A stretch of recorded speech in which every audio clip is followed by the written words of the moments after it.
Because what I'm about to tell you is that busy is the most dangerous four-letter word in the English language. Yeah.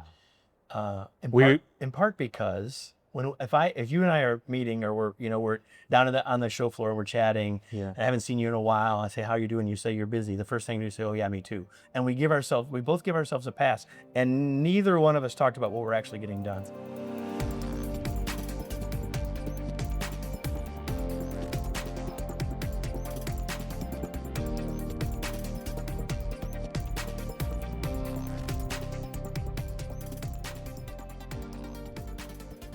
Personality tests are one of those things I have a love-hate relationship for. They can be extremely useful, but if used the wrong way, I think they can lead you to some really weird conclusions.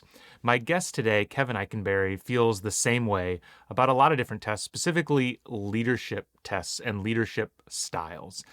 Kevin is an author, a podcast host, a speaker, and an expert in all things leadership. And we sit down today to talk about, some of the more granular, nuanced discussion that can get missed if you focus just on big picture leadership styles. This is a great discussion where we talk about the actionable steps that leaders can take to improve themselves and the people around them. As Kevin says, too few leaders take the time to really block out on their calendar when they're going to be improving themselves as a manager. It is the single most important thing you can do to improve your team. And if you're not blocking time on your calendar to do it, it probably isn't happening. Before we get into the discussion, I do want to remind you that if this is your first time listening to the show, please make sure you subscribe so you never miss a future episode. And if you happen to be someone who's responsible for developing leaders in your organization, I would love to talk to you. Reach out to me at matt@bettereverydaystudios.com so that we can see the challenges that you're trying to face with your leaders and figure out how to make your organization's managers better. With that, let's get into the discussion with Kevin Eikenberry. Kevin, welcome to the Leadership Launchpad. Thank you so much for being here. Well, it's a pleasure to be here, especially here. Yeah. I mean, I know that they can't see the beautiful thing that I can look at. Yeah. I mean, I can look at you, but I can also look out this window. It's beautiful. Yeah. In Washington, D.C. Yeah, it's fantastic. This is probably the best time of year. I mean, the weather is just fantastic here. It's true. It's pretty. But I'll try to stay focused here. Okay, yeah. I won't look there, and I won't look out there. It's not too distracting. Okay, excellent. I would love to start because I know one of the things you're talking about here at ATD is leadership styles. I've presented on leadership styles before. There's lots of books out there on leadership styles. What's your problem with leadership styles and why don't they work in the modern world? Well, so let's just start here. You and I are standing on the shoulders of people that have been trying to help leaders get better for a long time. Yes. And you, I'm sure, as am I know that I know many of those people. I can call some of those people my friends. And I know that all those people, many of whom have developed leadership style models, have tremendously good intentions. Yes. Here's the problem.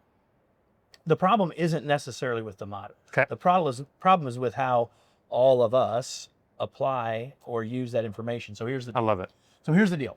So we try to build a model of anything. It doesn't matter whether it's a leadership style model or whether it's DISC or Myers-Briggs, or any model of anything is designed to take something that's really complex and make it simpler. Yep. So we can get our arms around it. Like, I actually own a collection. I grew up on a farm. Yeah. I own a collection of antique tractors. I own full-size antique tractors. Yeah. I also own toys. Okay. And the toys are a model of the more complex real thing. Yeah. The DISC model, Myers-Briggs model, a strengths model, any kind of leadership style model is designed to simplify the complexity of human behavior and leadership work. Yep. So that we can get our arms around it. And we should consider that to help us understand our initial tendencies. Yeah. Leadership style is about tendencies. Leadership style is not about absolutes. Yes. Leadership styles are not about our identity. Yeah. Here's where they become a problem. They become a problem when we take complex to simpler, Yeah. and then we pull the nuance out of it and say, well, I'm an ESTJ, or I'm a blue, or I'm a crocodile, or I'm a facilitative leader. It doesn't matter. And I'm not picking on anybody's model. The purpose of the models are solid. The value in the work that was done to create the models is solid. The problem is we then, as humans, we take this simpler thing, take the nuance out of it, and now it's our identity. And I say, well, these are my strengths. This is who I am. Identity makes it extraordinarily hard, man, Yeah. for us to flex, Yeah. for us to adapt, for us to change, for us to do anything other than say, in the back of my head, well, this is how I lead. Yeah. And if it's my identity, see, there's a difference between something being my identity and being my tendency. Yeah. That's the problem. I like it. Yeah. And I mean, the phrase that comes to mind is the map is not the territory. 100%. And with a mistake that we make, it's like the map is great with great intention and it's a close approximation, but you should never follow Google Maps off a dead end road just because it's saying to. So, well, we could have a whole conversation about a real map and then a Google map too. Yeah, because there's another thing worth thinking about there that is super important. And that is, I have a love-hate relationship with Google Maps. Okay. Like when you're in your car and you're using it and it says, like if I'm in Washington, D.C. today and I don't know my way around and it says at the next light, turn right, or in 350 feet, do this, that's great. Mm-hmm. But too many people are only seeing a map in terms of here's the next step I take versus, well, where am I where am I?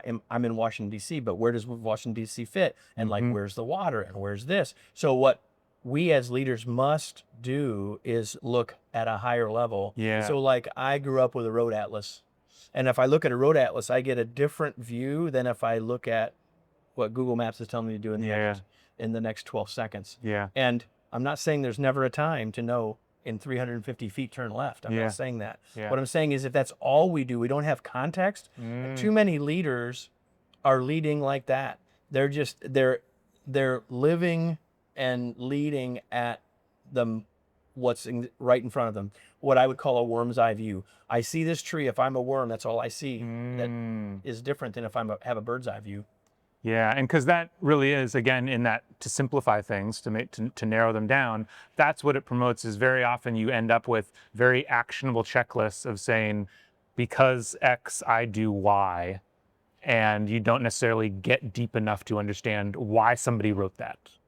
Exactly, and I'm not saying we don't need those things. I'm saying that they're ultimately not enough. Yes. And so if you're, and I know that, we're talking to a lot of folks who are brand new leaders who haven't been doing it very long. Yes. Like you need some of that so you can survive. Yes. But you can't stay there. Got if it. you live there, you'll never become as effective as you want to be. Yeah. And as your team needs you to be.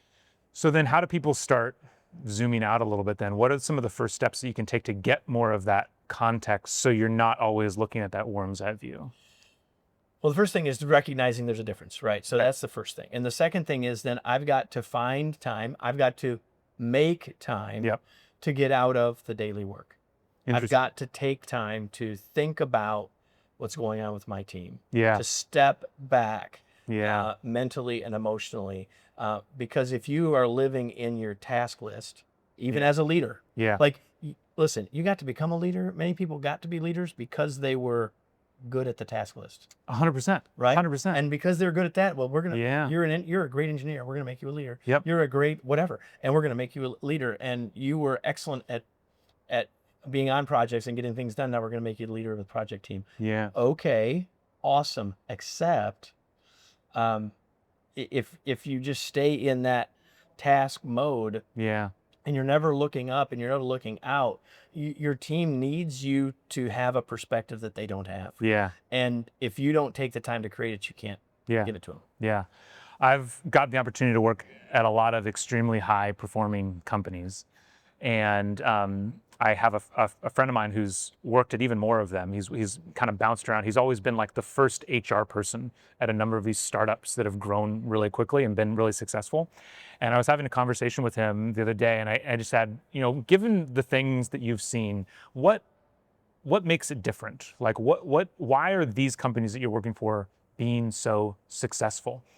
Is it just hard work? Is it they're smarter people? Like what's going on? And he gave me a really, really surprising answer. He said, yes, it's hard work, but not because we're just doing more of the task list. He said, if we're working 12 hours in a day, we're spending 8 hours on the task list, but then it's 5 p.m., it quiets down. Those next 4 hours, are on thinking about the context around, is this the right task? Is tomorrow's priority still the same? Are we still headed in the right direction? He said, like, what they do is all of the, he said, like, down to every employee, because these are still relatively small companies. Yeah. They're spending a lot of time every single day thinking about the plan of attack and are we going in the right direction? Do we have the right priorities? Still relatively focused on the task list, but I think what I'm hearing you're saying is it's that, but for how's the team doing? How am I doing as a leader? Where am I going next as a leader? So two things. One is it's super important to look forward. It's also important for us to look back, because one of the ways for us to get, one of the most powerful ways we can get better is to reflect on what happened. Okay. I mean, you know this from your background. Yeah. Doing a debrief. If Yes. if we will look at what happened and not just say what happened, but now what? What do I do? Yeah. What did I learn from that? What do I want to keep doing? What do I want to stop doing? Yeah. What do I want to adjust about how I'm doing it? And if we stay buried in the list, we never get to that. So we have to look forward. We have to look back, and putting those two things together is what's really powerful. Yeah. The other thing, though, to what you were just saying, I wrote about this morning for my newsletter. Fantastic. Is this idea of, as a leader, really as a human, but as a leader, we have two perspectives we need to consider, and most of us only consider one of them as a habit. Okay. Perspective one is the content, the task, the stuff, the deliverables, the output, the outcomes. Yeah. That's one focus. The other focus is the process. Yeah. So are we only thinking about what, or are we thinking about how? And as a leader, the what's are probably not changing. Like your values, the principles of human behavior, the principles of group dynamics, the purpose of your organization. That's the content. That's the roots of your tree. Yeah. But how we lead it, the approach that we take today versus yesterday, in this meeting versus the last meeting, that's a totally different thing. And so being able to think not just about content, but about process, to not just think about outcome, but think about others, to not just think about what, but think about how. Okay. And so what are some of the, you talk a lot about behavior, like actionable behaviors. That's what I love. That's what I talk about a lot.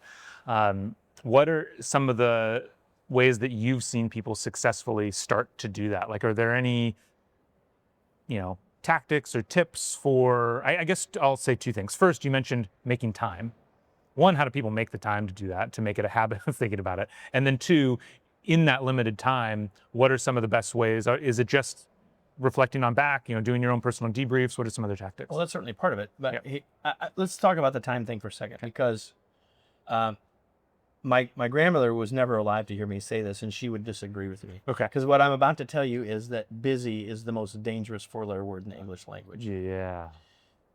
In part because if you and I are meeting, or we're down on the show floor, we're chatting, and I haven't seen you in a while, I say, how you doing? You say you're busy. The first thing you say, oh yeah, me too. And we both give ourselves a pass, and neither one of us talked about what we're actually getting done. Yeah. There's a big difference between activity and accomplishment. And so as leaders, everything we've been talking about here has been about accomplishment. Yes. And which means we have to reframe the work that we're doing. Yes. So finding the time to do some of the stuff that you and I have been talking about, it doesn't necessarily have to be 4 hours. Yeah. It doesn't even it could be turning off, except for this podcast, turning off the podcast on the drive home and reflecting on the day, thinking about what's going to happen tomorrow. Yeah. Turning off the screens, whichever screens they are, for 30 minutes at home, 20 minutes, 15 minutes, any of those things, and using that time more intentionally can help us with a lot of this. Yeah. And the other thing is, all of us block time on our calendar, right? So here's the exercise I do with people in workshops. I did it last week. Yeah. So how many of you as leaders would block time on your calendar to work on something important? Everyone raises their hand. How many of you, when someone comes up to you and needs to have a meeting with you or needs to do something, do take that time off your calendar to have that meeting? About 90% of the hands go up again. Mm-hmm. I said, so imagine that you, and I wouldn't want this to be true for anyone, but imagine that you'd had some heart issues and you're fine, but you have an occasional scheduled meeting or appointment with your cardiologist. Mm-hmm. He said, would you put that on your calendar? Yeah. Would you cancel it for the same things you canceled other things for? No. If you're blocking time on your calendar to work on something important, and as leaders, we're not just talking about urgent now, we're talking about Yes. important. Yes. It's cardiologist time. Okay. It's cardiologist time. So that's a short answer about the time thing. Yeah. It is the work. It's the most Yes. important Yes. work. Yeah. Whether it's on a project, whether it's this higher level perspective, whether that's spending a little more time with a more senior executive to really understand the context of the situation, or really understand why this change is coming so you can communicate it effectively.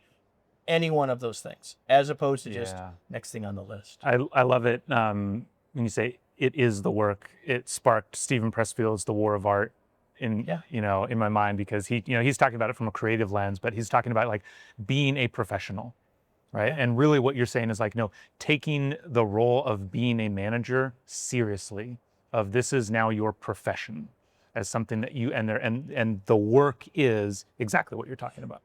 You got promoted, not you, well, you did too, but we're talking to our audience, right? You got promoted because you were good at that work. Yes. If you want to be effective in the new work, it's different work. Yeah. And you know as well as I know that many folks, when they first get that promotion, there's all sorts of challenges, and one of them is I need to do the work that I know, and the work that I know is the work I used to do. Yeah. And so we don't want to delegate that, and we micromanage that, Yeah. or we just don't want to let go of that, and we just keep doing it. Yes. Yeah. I'm not saying there's never a time to roll up your sleeves and help. Yeah. I'm not saying there's not a time when you don't have to do that. I'm saying that's not your job. Yeah. That's a small part of your job. Yeah. We think of 3 circles. So you think the first 2, like manager and leader, are 2 parts of your job. Okay. And manager and leader aren't the same. We manage things, we lead people, right? And then the third circle below. So think like the MasterCard logo, and then a third circle below it. Yeah. The third, so manager, management, leadership, your work. And that your work circle should slowly be sliding up to be inside of the other 2. Even a CEO has a little bit of a crescent moon that's below. That's not really management and leadership. Yep. But as you transition at first, you're so used to that bottom circle. Yeah. You're so good at that bottom circle. You've been recognized for that bottom circle. Yeah. It's what got you promoted. Yeah. And so psychologically, why do we want to let go of that? Yeah. But we have to, because it's not the core of our work anymore. Yeah, I say this a lot on the podcast, so I apologize, but it feels so relevant. In the Air Force, we always said you're always doing your last job. Group commanders are being squadron commanders. Wing commanders are being group commanders. And it's for exactly that purpose, especially in the military. You get moved around so much that as soon as you learn a job, you move. Yep. And so then that initial reaction, instead of trying to figure out this new thing, is to just do what you did before. Yep. And You got to move to the next. you got to move on. You got to move on. No, you got to take what you learned from that. Yeah. Like, and the beautiful thing is, even if you're moving from individual contributor, engineer, to being a leader of engineers, even if you're doing that, like we're not trying to forget all that stuff. Yeah. We just can't put our focus there. Yeah. And that's important. It's a big thing that I think why it's so important for organizations to have multiple pathways to move forward in your career and to be clear with people, because I do think it is important. Like when you become a people manager, by definition, you have to not be as good at whatever specialty you had before. And some people don't want to do that, and that's fine. We need You want people to be that technical expert, then that's where you should stay. And hopefully your organization helps you find a way to do that and still be compensated and all those other things. Yeah. Right. Yeah. I often, a while back, I've said this in many ways before, but I was with a group of folks who had been IT professionals, and now they were managers of IT folks. Yeah. And I said, when you got promoted, did what you read change? If you're reading the same blogs, listening to the same podcasts, you're probably making a mistake. If you're still reading about database management, it's probably not. I mean, I'm not saying you shouldn't be aware. Yes. But you need to be listening to this podcast rather than I love that. the podcast about the latest and greatest databases. Yeah. I love that, because that's a super actionable thing that anybody can just do, is realize what's surrounding your consciousness, what's the media that you're taking in. What I don't love this language, but what is the content that you're consuming, and is it consistent with the work? Yeah. And I would guess, especially early in your transition, it's probably not. Yeah. Yeah. So, big picture, you talked about how we need to have more awareness. Leadership styles are great for their purpose, but we have to understand that there is a greater context to that. 100%. The only way to understand that context is to take the time, build some time, do some reflecting. The real work is think about the past, think about where we're going, figuring all that out. As we do that, and managers start to identify more of that context, more of these behaviors of things they need to work on and things they need to improve. In your experience, what are some of the more common things that new managers need to work on in terms of those actionable behaviors that they need to develop? They need to spend more time getting to know their folks. Okay. The first thing I always suggest to new leaders, and it's really not just new leaders, it's anytime you get a new team, Yeah. have a new team, Yeah. is to go on what I call a listening tour, which means I'm not making decisions yet. I'm not making changes yet. Yeah. I'm going to talk to everybody on the team, and I have two goals. Number one is I want you to tell me what's going on. I want to know what things look like from your perspective. I want to know if you got this job, what would you do? Yeah. What do you want to tell me because I have it? What is going well on the team? What is not going well on the team? Now you're going to get a bunch of stuff, some of which you've already identified and you will agree with. And even if someone says something, well, this is what I would do, even if you're thinking that's what I'm going to do, don't say it. Yeah. It's Yes. theirs. Yes. Take it all in. Yeah. And while you're doing that, you're starting to build relationships with those people. Yeah. So that is always the first thing, because many of the mistakes that new leaders make is they go to one end or the other of a spectrum. We call it a flexor. They either make too much change too quick, or they don't want to change anything. Yep. And if they'll take the time to do that listening tour, you got 5 people, you'll have it done in a week. I was coaching a CEO, there's about 100 people in the organization, and then the first 2 months he met with every single person in the organization, do the same thing. Yeah. So now when you, first of all, you got time to really assess and make better decisions, wiser decisions, but you've also started to build a lot of credibility, trust, and relationships with people. So they're not expecting you to do all the stuff that they suggested, but they're going to start to see things that they said or heard you say, implemented, and your trust goes up even more. There's lots of things we could say, but if I could give you one, that'd be the one. Yeah. How, just on that one, how important is it? And because I can see this at all kinds of levels, like it works with the CEO, it can be a new leader of a frontline team. One of the things that I think comes up a lot in receiving that kind of feedback is a worry of, well, what if I don't do anything with this? How, you mentioned sometimes you'll just see it. Do you recommend that people have a clear process for letting people know the impact long term? Yeah, and I think so let's say you've got a team of 10 people, right? You're gonna be having a team meeting or staff meeting or whatever. Yeah. You want to mention, here's why I'm gonna have these conversations. Yeah. And everyone's gonna know that you finished them. Hey, here are some of the key things I learned or whatever. But we have to always remember this as leaders. Leaders are often so afraid of asking a question that they don't have an answer to. Yeah. Right? And so always remember that people want our ears more than our answers. I love that. And they don't need answers always. What they need is acknowledgement. Yeah. And almost everyone realizes that reasonable people might not always come to the same conclusion. Yeah. And so trust your people to be reasonable. Yeah. And they will reciprocate that. Yeah. And that's why those listening conversations you shouldn't really say much of anything except ask more questions. Yeah. Because you just want to hear from them, and you don't have to agree with what they say. Yeah. It's one of the things leaders have so much trouble with resistance is they're afraid to talk about it because they don't know what they're going to say. All they want is for you to acknowledge how they're feeling. Yeah. I think that's, and again, this goes back to that early transition. You're, as an individual contributor, you were rewarded for doing the task list and having answers. Like you were the one who saw, who did the stuff.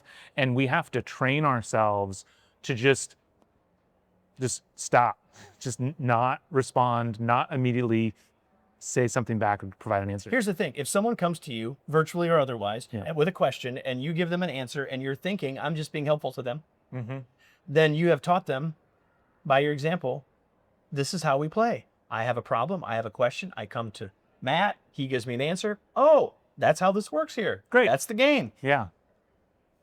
I'm not gaining anything out of that. Yeah. But if every time I come to you with a question, you say, well, what have you already considered? What would you recommend? What would you do if I was on vacation? Love it. What are our options? Yeah. then it won't take very long for me to come to those to those having thought those things through. Yeah. Now we may not end up doing the things I was thinking, but now we're having a conversation, we're having a dialogue about the situation. You're coaching me in those moments. You're learning from me in those moments. Yeah. And collectively, you're building the competence and confidence of your team. Yeah. Yeah. Well, it's been fantastic, Kevin. Really, thank you for taking the time out to come over here. I think, pleasure. you know, there's some really great insights in there. Where, if people love listening to you, where can they find more of you? Well, I'll give you 3 places. Number one, you can go to listen to my podcast. If you've got one, you want to add another one, the Remarkable Leadership Podcast, wherever you find your podcasts.